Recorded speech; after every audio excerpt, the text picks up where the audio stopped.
एक बार शिव ने अपने तेज को समुद्र में फेंक दिया था।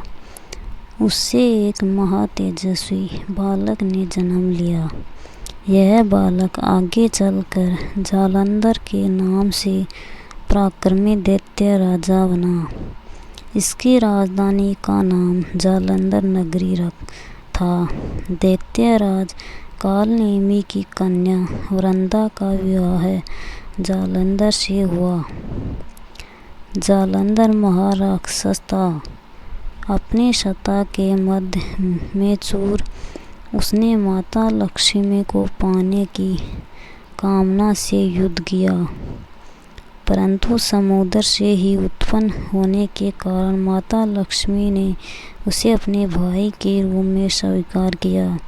वहाँ से पराजित होकर वह देवी पार्वती को पाने की लालसा से कैलाश पर्वत पर गया। भगवान देवाधिदेव शिव का ही रूप धर कर माता पार्वती के समीप गया, परंतु माँ ने अपने योग्य बल से उसे तुरंत पहचान लिया तथा वो वहाँ से अंतर्ध्यान हो गई। देवी पार्वती ने क्रुद्ध होकर सारा वृत्तांत भगवान विष्णु को सुनाया। जालंधर की पत्नी वृंदा अत्यंत पवित्रता स्त्री थी। उसी के पतिव्रत धर्म की शक्ति से जालंधर ने तो मारा जाता था और न ही पराजित होता था। इसलिए जालंधर का नाश करने के लिए वृंदा के पतिव्रत धर्म को भंग करना बहुत आवश्यक था। इसी कारण भगवान विष्णु ऋषि का वेश धारण कर वन में जा पहुँचे, जहाँ वृंदा अकेली भ्रमण कर रही थी। भगवान के साथ दो मायावी राक्षस भी थे, जिन्हें देखकर वृंदा भयभीत हो गई। ऋषि ने वृंदा के सामने पल में दोनों को भस्म कर दिया। उनकी शक्ति देखकर वृंदा ने कैलाश पर्वत पर महादेव के साथ युद्ध कर रहे अपने पति जालंधर के बारे में पूछा। ऋषि ने अपना माया जाल से दो वानर प्रकट किए। एक वानर के हाथ में जालंधर का सिर था तथा दूसरे के हाथ में धड़। अपने पति की यह दशा देखकर वृंदा मूर्छित होकर गिर पड़ी। होश में आने पर उन्होंने ऋषि रूपी भगवान से विनती की कि वह उसके पति को जीवित करे। भगवान ने अपनी माया से पुनः जालंधर का सिर धड़ से जोड़ दिया, परंतु स्वयं भी वह उसी शरीर में प्रवेश कर गई। वृंदा को इस छल का तनिक भी आभास न हुआ। जालंधर बने भगवान के साथ वृंदा पतिव्रता का व्यवहार करने लगी, जिससे उसका सतीत्व भंग हो गया। ऐसा होते ही वृंदा का पति जालंधर युद्ध में हार गया। इस सारी लीला का जब वृंदा को पता चला तो उसने क्रुद्ध होकर भगवान विष्णु को हृदयहीन शिला होने का श्राप दे दिया। अपने भक्त के श्राप को भगवान विष्णु ने स्वीकार किया और शालिग्राम पत्थर बन गए। सृष्टि के पालनकर्ता के पत्थर बन जाने से ब्रह्मांड में असंतुलन की स्थिति हो गई।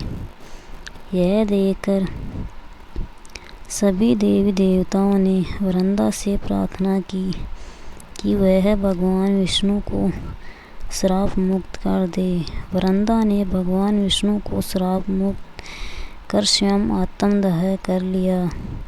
जहाँ वृंदा भस्म हुई वहाँ तुलसी का पौधा उगा।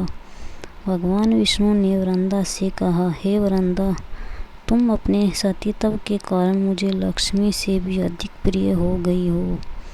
अब तुम तुलसी के रूप में सदा मेरे साथ रहोगी।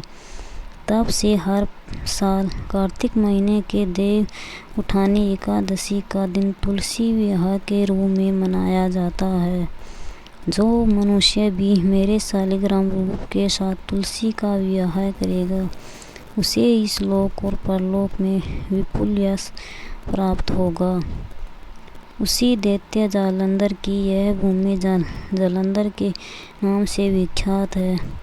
सती व्रत का औरंदा का मंदिर मोहल्ला कोट किशनचंद में स्थित है। कहते हैं कि इसी स्थान पर एक प्राचीन गुफा भी थी जो सीधी हरिद्वार तक जाती थी। सच्चे मन से 40 दिन तक सती औरंदा देवी के मंदिर में पूजा करने से सभी मनोरथ पूर्ण होते हैं।